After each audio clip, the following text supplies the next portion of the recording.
Hi everyone, this is Gavin from Gavin's Gadgets. Hope you guys are keeping well. Today I'm going to review the revised HiFiMan Ananda, and I'm going to compare these to the Ananda-BT, which is sitting behind me, and also the revised HiFiMan Sundara. So I'm going to talk about all three headphones throughout this, but I'm also going to focus on what these Ananda sound like. Now this is the box. Let's get this beautiful presentation thing here, and you've got a whole host of leaflets here.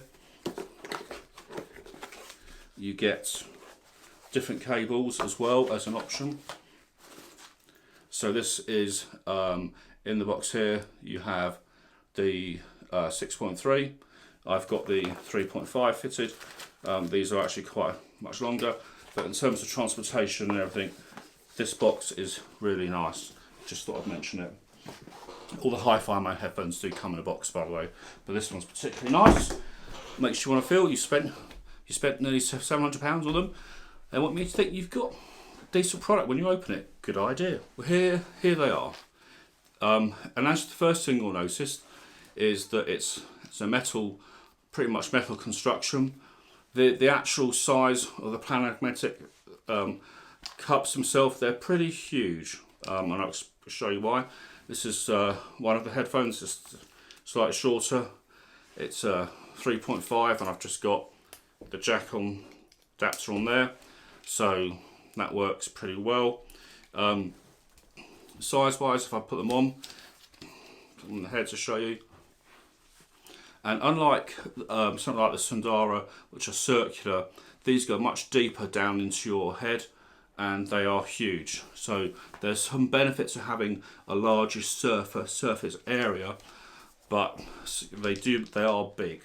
If you compare them to the Bluetooth version of the Ananda, which costs an extra £300, these are pure Bluetooth, you'll see that if I pick these up again, there's a slight difference in the headphone band.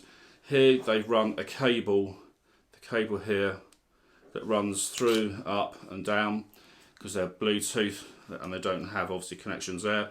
So this bit here is a bit thicker. These are slightly heavier as well, because obviously there's Bluetooth electronics.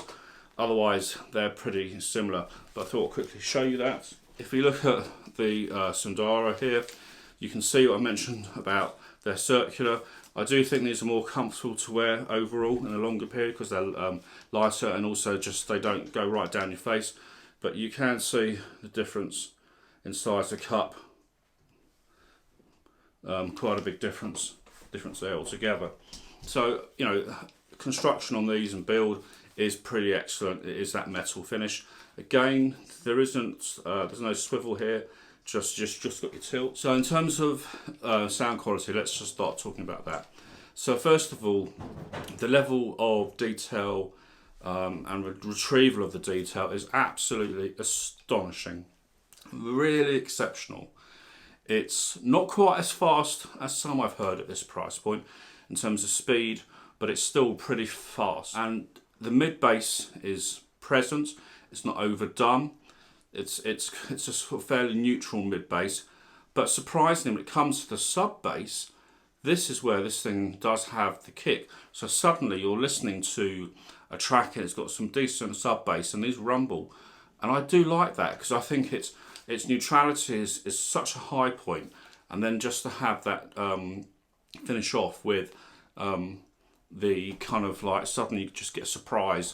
And that's really nice. But if you're comparing, just out of interest, in terms of slam and punch, the Sundara, which are cheaper, do have more of that, but they lose out in other areas, which again, these are more finessed pair of headphones. Soundstage is wide. It's not the widest I've heard, but it's still pretty wide. Very good definition in the soundstage, and in particular the sensor soundstage. You can really pick out the different layers of the instruments, and that kind of separation is very, very good. And I think the center part is where you need to really focus on.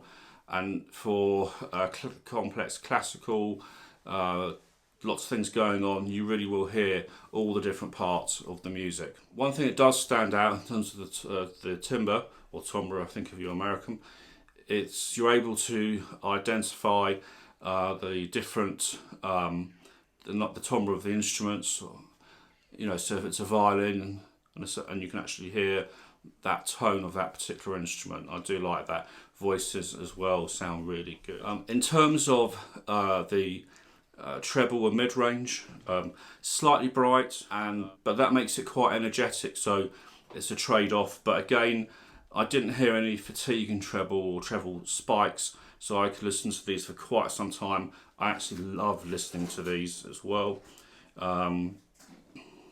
There's lots of energy in the upper mid-range. So if you're listening to any piano or any concertos with strings, again, you'll hear all that detail retrieval of those instruments come out really well. In terms of what sort of music or genres suit these, I would say in my experience, jazz, classical, orchestral. If you subscribe to Apple Music, there's a playlist called Sacred Sounds. It's worth hunting that out, because these are just astonishing through that, sound astonishing. How do the Bluetooth version of these compare to these? I would say the Bluetooth Ananda Bluetooth get 95% of the way towards these. There's just a slight difference. It is noticeable, not all the time, but what you gain with the Bluetooth is the freedom of Bluetooth, but you can't use an analog cable. It only connects via USB. So you have to make your choices. With these, if you upgraded your amp, you might get these to sound even better. I quite like the Bluetooth version of these, got to be honest, because they do give you that flexibility and they do sound very, very good. But these do sound better. So the big question probably is, these are $299, these are $699. So are these the Ananda worth twice the price of the Sundara? Honest answer, yes, I do think they are. But if you have the Sundara, I don't think the upgrade to these is worth it. You might be better investing even more money to get something even better. So differences between these two. The Ananda have even more levels of retrieval of information and detail. I mean, that's amazing, because the Sundaras are really detailed, but these have more. These have more sub-bass, although I do think the mid-bass slam dunk and speed of these is some people might prefer. But when you're listening to, in particular, classical, jazz, orchestral, vocals, these just shine. I would say for heavy rock tracks, these aren't probably the best headphone, same as Sundara. But again, the sound stage is wider, there's more information retrieval, that sub-bass is better. These are still very, very, very good. So if your budget's less, you might want to consider going these. But overall, these are a beast and highly recommended if you're into the genre of music that I suggested. Anyway, this is Gavin from Gavin's Gadgets. Catch you guys soon. Keep well. Any questions, I'll answer them below. Bye for now.